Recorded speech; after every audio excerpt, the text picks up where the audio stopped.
Huwag niyo na po kaming hanapin sa mga presinto sapagkat ang inyong mga pulis ay nasa inyo ng mga telepono. Dial 911. Darating ang inyong mga pulis sa loob ng 5 minuto. Lilingkod sa bawat Pilipino at magbibigay ng tamang impormasyon para sa tahimik at maayos na Pilipinas. Police News Network, alagad ng batas, tagapagtaguyod ng balitang pulis, sandigan ng mamamayan, patnubay ng katotohanan. Nakampok Rame, maghahatid ng pinakahuling kaganapan at nagbabagang balita. Ito ang PNN Police News Network. At ngayon, ang inyong mga tagapagbalita. Magandang araw, Bagong Pilipinas. Kami ang inyong alagad ng batas, tagataguyod ng balitang pulis. Ako po si Patrolman Julius Sam Acad. At ako naman si Patrolwoman Mary Grace Artizuela mula sa PNP Anti-Cybercrime Group. Maghahatid sa inyo ng tamang balita, kwento ng pulis at serbisyo para sa mamamayan. At ito ang PNP News Online. Ang pangunahing balita ng Police News Network, alagad ng batas, tagataguyod ng balitang pulis.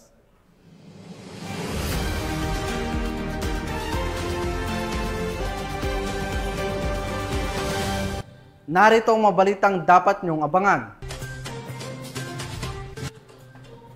Driver pinagbabaril sa Cotabato City at 17 basyo ng bala na-recover. Dalawang individual ang naaresto ng Criminal Investigation and Detection Group dahil sa kargamento ng iligal na diesel sa Ondyongan, Romblon. At dating miyembro ng CTG, sumuko at nagbalik loob sa pamahalaan sa San Jose City, Nueva Ecija.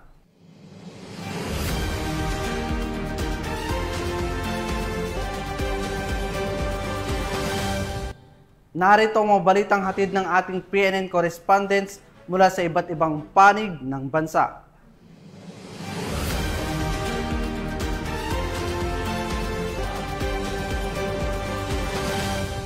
Simulan natin ang balita mula sa bahagi ng Luzon.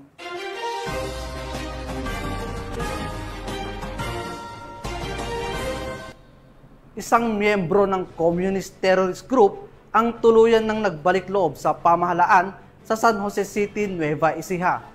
Sa tulong ng mga otoridad, pinili ng dating rebelde na isuko ang kanyang armas at magbagong buhay bilang bahagi ng isinusulong na programang pangkapayapaan ng gobyerno.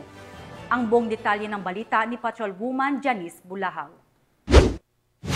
Voluntaryong nagbalik loob sa pamahalaan ang isang dating miyembro ng Communist Terrorist Group sa pamamagitan ng 2nd Provincial Mobile Force Company ng Nueva Ecija Police Provincial Office sa isinagawang aktibidad sa Barangay San Juan, San Jose City, Nueva Ecija. Kinilala ni Police Lieutenant Colonel Wally C. Bitog, Force Commander ng 2nd PMFC, ang sumukong individual sa alias na Kaoman o Jake na nasa hustong gulang, lalaki, isang magsasaka at residente ng Pantabangan, Nueva Ecija. Isinuko rin ng dating rebelde ang isang homemade 12-gauge shotgun na walang serial number at 2 live ammunition para sa nasabing baril.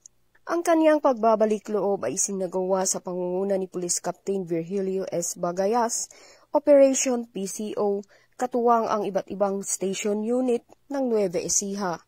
Ang pagsuko ni Kaoman ay bahagi ng patuloy na kampanya ng pamahalaan laban sa insurhensya sa ilalim ng Oplan Balikloob Program at suporta ng NEPO sa layunin ng National Task Force to End Local Communist Armed Conflict o ang NTF-ELCAC. Patuloy ang panawagan ng pambansang pulisya sa direktiba ni PNP Chief Police General Nicolas D. Torre III at ni Police Brigadier General Ponce Rogelio I. Peñones Jr., Regional Director ng PRO3, sa mga natitira pang kasapi ng CTG na magbalik loob sa gobyerno at tangkilikin ang mga programang tulad ng Enhanced Comprehensive Local Integration Program tungo sa isang mapayapa at maunlad na bagong Pilipinas. Mula dito sa gitnang Luzon, ako ang inyong PNN correspondent, Patrolwoman Janice Bulahaw. Alagad ng batas, tagataguyod ng balitang pulis. Maraming salamat Patrolwoman Bulahaw. 2 hininalang drug personality ang naaresto sa Santa Cruz Municipal Police Station sa sinagawang magkahiwalay na operasyon sa Bubukal, Laguna. Ang report mula kay Patrolwoman Priscil May Urbano.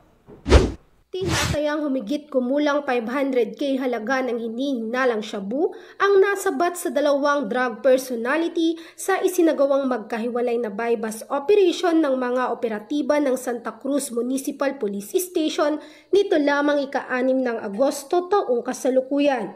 Kinilala ang mga suspect na sina alias Nino, residente ng Santa Cruz, Laguna, at si alias Jane, isang high-value individual mula naman sa Bay, Laguna. Ayon sa ulat ng Santa Cruz Municipal Police Station, unang isinagawa ang operasyon laban kay alias Nino sa Barangay Bubukal, Laguna. Nahuli ito matapos bentahan ng hinihinalang shabu ang isang undercover police na nagpanggap bilang pusher buyer. Nasamsam mula sa kanya ang 3 sachet ng hinihinalang shabu na tumitimbang ng humigit kumulang 36 na gramo na may standard drug price na 244,800 pesos.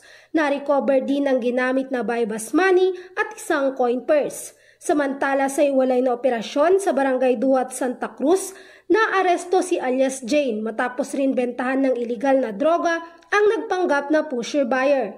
Nakuha sa kanya ang 7 sachet na hinihinalang shabu na tinatayang may timbang na 52 gramo at nagkakalaga ng humigit kumulang 353,600 pesos. Kasama ang bypass money, isang coin purse at isang cellphone. Ang 2 suspect ay kasalukuyang nasa kustodiya ng Santa Cruz Municipal Police Station habang inihahanda ang mga kaukulang dokumento para sa pagsampa ng kasong paglabag sa Republic Act 9165 o Comprehensive Dangerous Drugs Act of 2002. Mula dito sa PRO Calabarzon, ako ang inyong Police News Network Correspondent, Patrolwoman Priscil May Urbano, alagad ng batas, tagataguyod ng balitang pulis. Maraming salamat, Patrolwoman Urbano. Nasabat ng mga otoridad ang kargamento ng hinihinalang iligal na diesel sa isinagawang operasyon sa Barangay Poktoy, Ondyongan, Romblon. Patrolwoman Eloisa Joy Beredo sa report. Ang lalaki ang naaresto sa isang isinagawang operasyon ng Criminal Investigation and Detection Group Romblon Provincial Field Unit katuwang ang Ondyongan Municipal Police Station matapos mahuli sa aktong iligal na nagtatransport ng malaking volume ng diesel fuel noong ika-7 ng Agosto taong kasalukuyan sa Barangay Poktoy, Ondyongan, Romblon. Kinilang sospek na si alias Paul, 33 anyos, residente ng Barangay Tuburan, at alias Jofel, 37 anyos, residente ng Barangay Tabing Dagat, Kapwa mula sa Ondyongan, Romblon. Ang operasyon ay isinagawa batay sa naunang kumpirmadong ulat noong Hunyo taong kasalukuyan at sertipikasyon mula sa Department of Energy na nagsasabing walang otorisasyon ang nasabing sasakyan upang mag-transport o mag-distribute ng produktong petrolyo. Sa bisa ng pre-operational clearance, hinarang ng mga operatiba ang isang cargo truck na may kargang 393 pirasong blue or white plastic containers na may lamang diesel fuel tinatayang nasa kabuuang 11,790 liters habang ito'y papuntang umano sa bayan ng Corcuera, Romblon. Na-recover sa operasyon ng mga sumusunod, isang cargo truck na may tinatayang halagang 400,000 pesos, diesel fuel na tinatayang nagkakalaga ng 736,875 pesos, mga dokumento tulad ng ORCR, delivery receipt, sales invoice, BIR renewal certificate, calibration at laboratory test reports. Ang kabuuang halaga na nakumpiskang ebidensya ay 1,136,875 pesos. Isinagawa ang inventory at photo documentation ng mga ebidensya sa harap ng mga opisyal ng Barangay Poktoy, Ondyongan, Romblon. Ang mga ito ay posibleng masampahan ng kasong paglabag sa Section 2 ng Batas Pambansa bilang 33 na inamyendahan ng Section 1 ng Presidential Decree No. 1865 na may kaugnayan sa iligal na pagbebenta, pamamahagi o transportasyon ng produktong petrolyo. Ang matagumpay na operasyon sa ilalim ng Oplandigas ay patunay na patuloy na pagsisikap ng mga otoridad upang masugpo ang iligal na kalakalan ng transportasyon ng produktong petrolyo sa lalawigan. Patuloy ang paalala ng pamahalaan sa publiko na sundin ng mga batas upang maiwasan ang ganitong insidente. Mula dito sa Calapan City, Oriental Mindoro, ako ang iyong PNN correspondent patrolwoman Eloisa Joy Beredo, alagad ng batas, tagataguyod ng Balitang Pulis. Maraming salamat Patrolwoman Beredo. 2 high-value individual ang naaresto ng mga operatiba ng Agoo PNP sa bisa ng search warrant sa Barangay San Julian West, Agoo, La Union. Nasamsam sa operasyon ang mga ilegal na droga at iba pang ebidensya na magpapatibay sa kaso laban sa mga suspect. Narito ang ulat ni Patrolman Dennis Carinal. Arestado ang 2 high-value drug personality sa ikinasang search warrant operation ng mga otoridad dakong alas 9 ng umaga nito lamang August 6, 2025 sa Barangay San Julian West, Agoo, La Union. Kinilala ni Police Major Ricardo C. Serrano Jr., hepe ng Agoo Municipal Police Station, ang 2 akusado na si alias Store at Reyna, parehong residente ng Barangay San Julian West, Agoo, La Union, na itinuturing na high-value individual sa talaan ng mga otoridad. Sa isinagawang operasyon, nasamsam mula suspect ang 18 heat seal transparent plastic sachet na naglalaman ng hinihinalang shabu na may kabuuang bigat na tinatayang 34 na gramo. Ayon sa mga otoridad, ang halaga ng naturang iligal na droga ay humigit kumulang 231,200 pesos. Bukod dito, narecover rin sa operasyon ang mga sumusunod na ebidensya: 1 piraso ng black coin purse, 1 digital with scale, 1 green lighter, 1 orange lighter, 9 improvised glass toter, 6 unused folded aluminum foil. Ang lahat ng nakumpiskang ebidensya ay sinilalim sa tamang dokumentasyon at inventaryo sa presensya ng mga opisyal ng saksi. Samantala, ang suspect ay kasalukuyan na sa kustodiya ng Agoo PNP at maharap sa kasong paglabag sa Republic Act 9165 o Comprehensive Dangerous Drugs Act of 2002. Mula dito sa Picadillo, Ilocos Region, ako po ang inyong Police News Network correspondent, Patrolman Dennis Carinal, alagad ng batas, tagataguyod ng Balitang Pulis. Maraming salamat, Patrolman Carinal. 2 hinihinalang hold-upper ang mabilis na naaresto sa isinagawang operasyon ng Marikina City Police Station. Ang pagkakadakip sa mga suspect ay resulta ng maagap na aksyon ng mga otoridad matapos ang insidente ng pag-hold up sa lungsod. Patrolwoman Jenny May Dolor sa balita.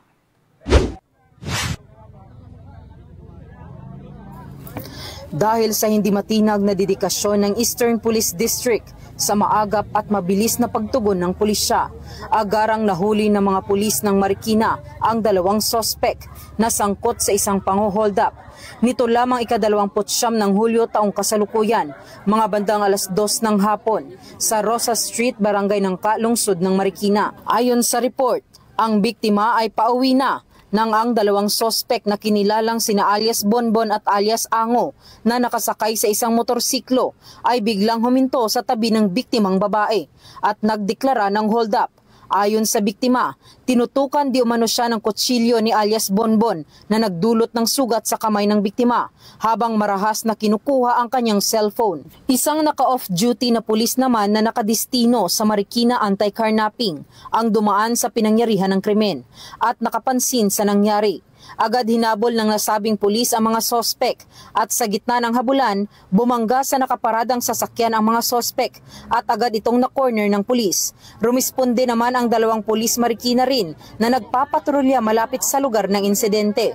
Na-recover naman mula sa mga sospek ang isang unit ng cellphone na nagkakahalaga ng 25,599 pesos na pagmamayari ng biktima, isang kutsilyo at puting Honda EDV 155 na motorsiklo. Mahaharap sa kasong paglabag sa RA 11235 o Motorcycle Crime Prevention Act at robbery ang mga sospek. Matapos basahan ang kanilang karapatan, ang mga sospek ay pansamantala silang nakapiit sa Marikina City Police Station Custodial Facility para sa kaukulang disposisyon. Mula dito sa Eastern Police District, ako po ang inyong PNN correspondent, Patrolwoman Jenny May Dolor, alagad ng batas, tagataguyod ng Balitang Pulis. Maraming salamat, Patrolwoman Dolor. Wagi ang Police Regional Office 2 bilang kampyon sa katatapos lamang na Heroism in the Street Photography Contest na inorganisa ng Philippine National Police. Itinampok sa nasabing patimpalak ang mga larawang sumasalamin sa kabayanihan at dedikasyon ng mga pulis sa pagtupad ng kanilang tungkulin. Narito ang ulat ni Patrolwoman Leni Lorenzo. Is Police Regional Office 2 Photography Entry with an average score of 93.33%. Nasungkit ng Police Regional Office 2 ang unang pwesto sa prestigyosong Heroism in the Streets Photography Contest na isinagawa noong ika-6 ng Agosto taong kasalukuyan sa Bulwagang Lapu-Lapu, PNP National Headquarters, Camp Brigadier General Rafael T. Crame, Quezon City. Ang patimpalak ay pinangunahan ng Police Community Affairs and Development Group o PCAG ng Philippine National Police at nilahukan ng iba't ibang police regional offices mula sa buong bansa. Nakuha ng Pro 2 Valley Cups ang kampyonato mula sa kuha ni Patrolman Christian Paul Birong Lopez, isang masigasig na CAS PNCO mula sa Regional Mobile Force Battalion 2 matapos makakuha ng average score na 93.33%. Ang kanyang obra ay pumukaw sa atensyon ng mga hurado dahil sa husay ng komposisyon at lalim ng mensaheng ipinapahayag nito mula sa tunay na anyo ng kabayanihan ng kapulisan sa lansangan. Layunin ng patimpalak na itampok at kilalanin ang malikhaing galing ng mga pulis sa larangan ng fotografiya habang isinusulong ang positibong imahe ng PNP sa pamamagitan ng mga kuhang larawan na sumasalamin sa dedikasyon ng mga alagad ng batas sa paglilingkod sa komunidad. Bahagi ito ng patuloy na inisyatibo ng pambansang pulisya na mapalakas ang ugnayan sa mamamayan at maipakita ang makabagong mukha ng PNP. Isang organisasyong bukas sa inobasyon, may malisakit sa bayan at tapat na paninilbihan para sa isang bagong Pilipinas. Mula dito sa Police Regional Office 2, ako ang inyong PNN Correspondent, Patrolwoman Leni Lorenzo. Alagad ng batas, tagataguyod ng Balitang Pulis. Maraming salamat, Patrolwoman Lorenzo. Tunghayan naman natin ang mga balita mula sa Visayas.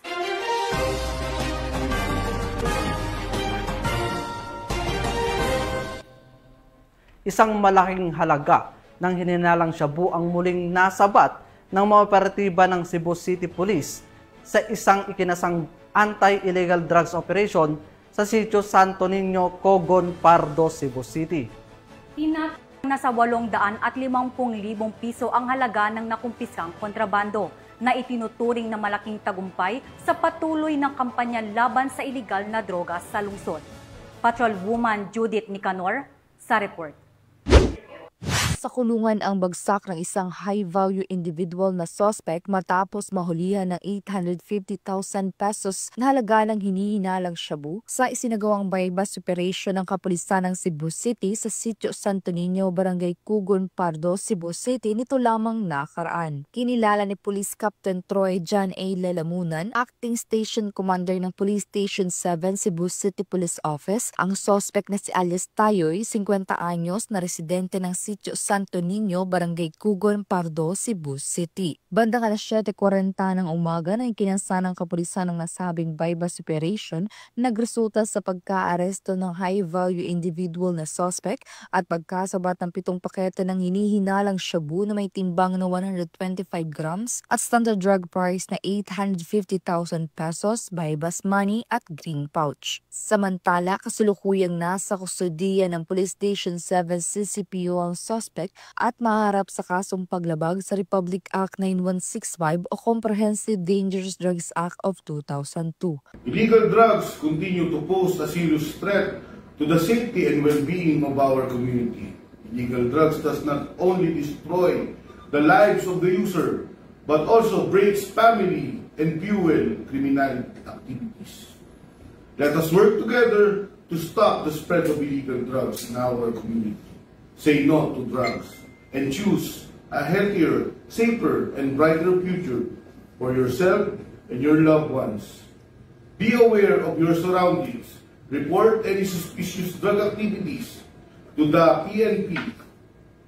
Your cooperation can save lives. Ang Cebu City PNP ay nananatiling ligtas at payapa sapagkat ang mga kapulisan ay walang humpay at walang tigil sa mga operasyon laban sa iligal na droga at lalo pang papaigtingin ng kampanya upang mahuli ang mga individual na nasa likod ng mga iligal na gawain na ito. Mula dito sa Central Visayas, ako yung Police News Network Correspondent, Patrolwoman Judith Nicanor, alagad ng batas, tagataguyod ng Balitang Pulis. Maraming salamat, Patrolwoman Nicanor.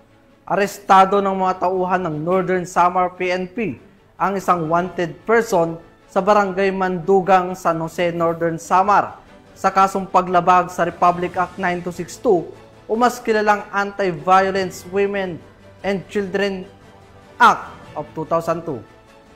Patrolwoman Maria Elena Singian sa report.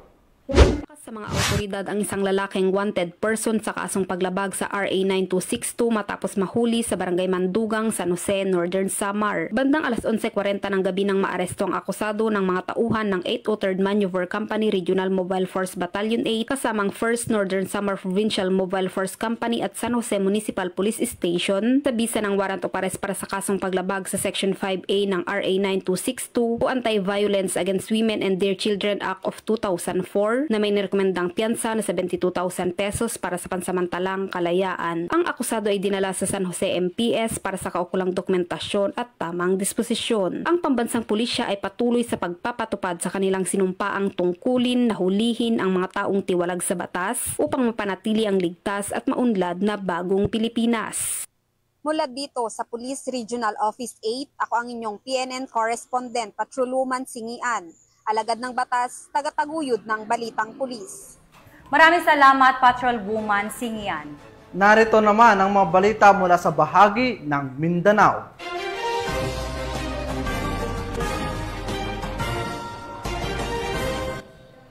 Isang panibagong kaso ng pamamaril ang naitala sa Cotabato City kung saan isang driver ang nasugatan matapos tambangan at hindi pa nakikilalang suspect. 11 basyon naman ng bala ang na-recover sa crime scene na ngayon ay patuloy na iniimbestigahan ng mga otoridad upang matukoy ang motibo at pagkakakilanlan ng salarin.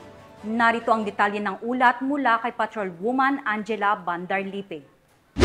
Patay ang isang driver ng pampasaherong van matapos pagbabarili ng hindi pa nakikilalang mga suspect nito lamang ika-6 ng Agosto taong kasalukuyan sa bahagi ng Estero Sinsuat Avenue, Barangay Rosary Heights 10, Cotabato City.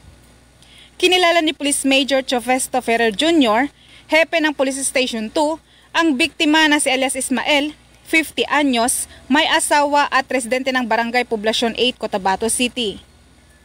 Batay sa investigasyon, minamaneho ng biktima isang puting Toyota Hi-Ace van, lulan ang 5 pasahero. Isa umano sa mga ito ang pangunahing suspect.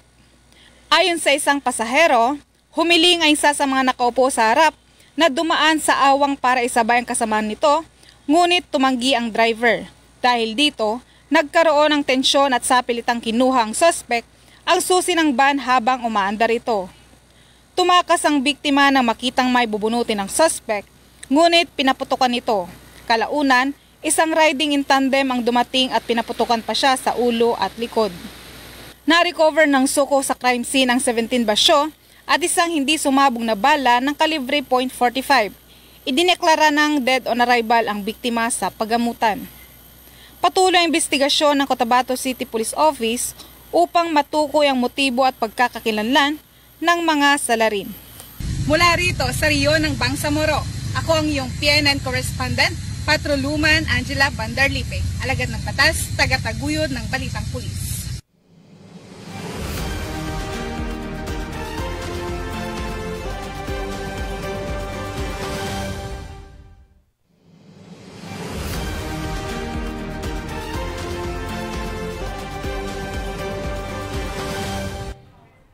At para sa ating huling balita, tinatayang aabot sa 306,000 piso ang halaga ng hininalang shabu na nakumpiska ng mga otoridad sa bisa ng search warrant sa Davao Oriental.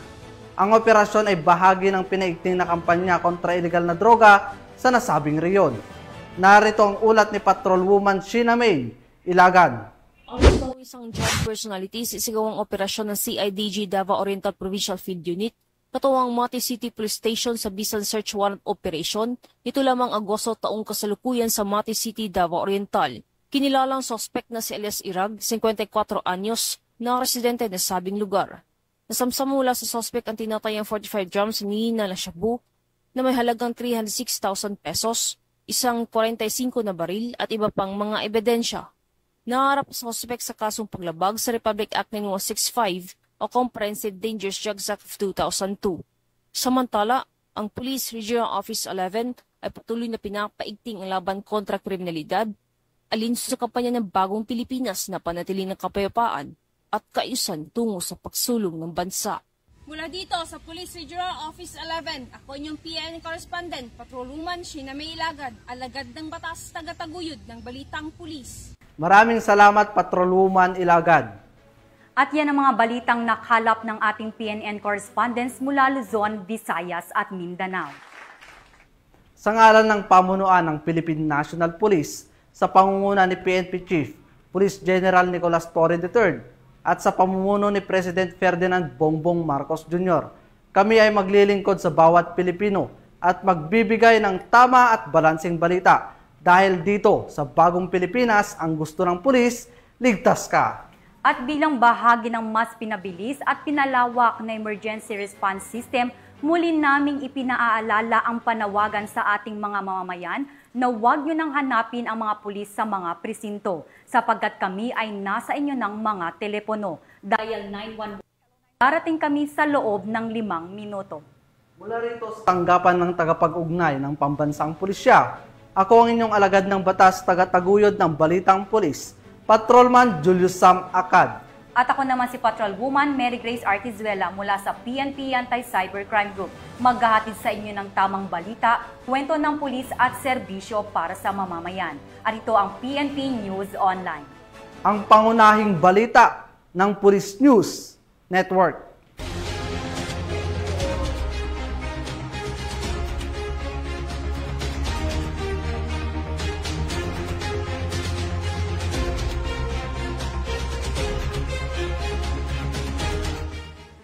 Police News Network, alagad ng batas, tagapagtaguyod ng balitang pulis.